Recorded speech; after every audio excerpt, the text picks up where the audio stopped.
Welcome everyone, I would like to show you how to download Fortnite on your Nintendo Switch OLED. So the first step is you just want to open up the Nintendo Switch eShop.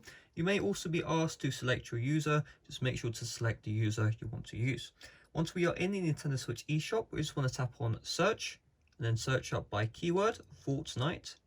And you may see there's an autofill, just tap on that. And we'll just tap on search right here. And then you can see we have Fortnite, we'll just tap on Fortnite. And then we are brought to this page. So for me it says re-download because I've already downloaded Fortnite in the past. For you may just see download, so we'll just tap on download or re-download. And if you're doing this for the very first time, it'll bring you to the checkout page. However, one thing to know is that Fortnite is completely free, therefore you don't need any payment information.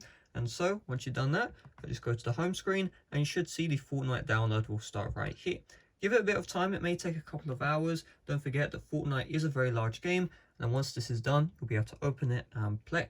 So hopefully this video did help you out. If it did, make sure to leave a like, subscribe for brand new. Check out my playlist on the end screens right now for a bunch of tips and tricks on the Nintendo Switch OLED. There's definitely something there you want to check out, so check it out. If you don't see the end screens, check it out in the description down below.